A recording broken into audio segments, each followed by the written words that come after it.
So let's talk about the pros and cons and the things to think about when you are going into certain niches. So let's just go in and let's go right here and let's talk about, let's pick this one like motels, okay?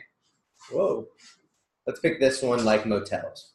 Why are we going to pick motels? Well, motels is something that they're everywhere. And I'm always fascinated by how motels like always have people in them. Like I mean, maybe there are a lot of travelers, or I don't know. I don't know the motel business. But what I do know is that a lot of motels, they are probably not, or maybe they will be. I don't know. I just know that that you have to account for the fact that they're probably not doing a whole lot of advertising already. They're probably not doing a whole lot of, Facebook ads, or they're probably not doing a whole lot of maybe even Google ads, or they may not even be utilizing. I mean, like, I don't know the industry, right?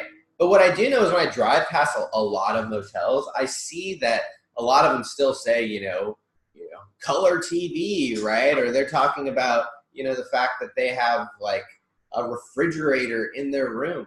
And so the reason I say that is you really want to think about the industry that you're going after, okay?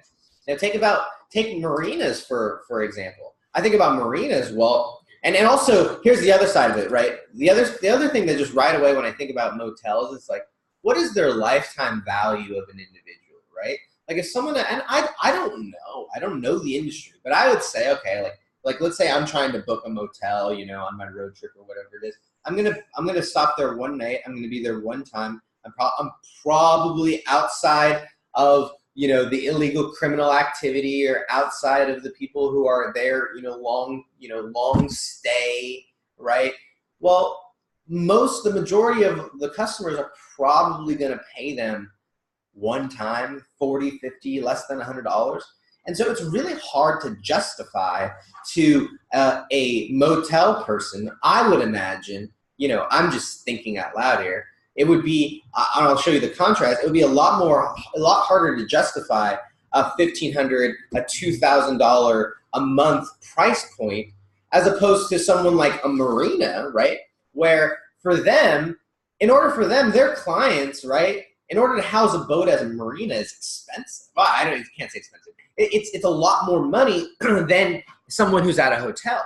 And similarly, people who are at marinas and people who use a marina, they're going to use it over and over again. They're going to house their boat there consistently. Their lifetime value, as opposed to $50, maybe $5,000, maybe $50,000. I don't know, right? I live down here in Southern California, and I know that some of the marinas here are not cheap to be able to keep your boat there. And so the reason I say that is that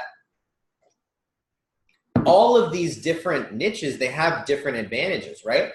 Is there more motels? Yes, probably. So if you can create something that is scalable, something that is, removes you from the process, something that really you're not, fulfilling a whole lot, something that's duplicatable that will work for lots of motels, well, you can probably offer that for a lower ticket.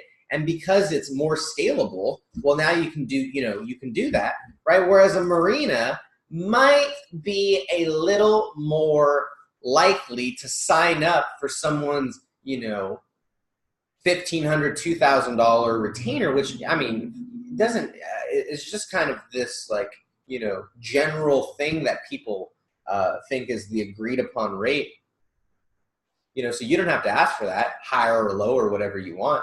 But I think what my point in saying that is that each niche has their own unique advantages and disadvantages that are really important to consider when you're going after these niches.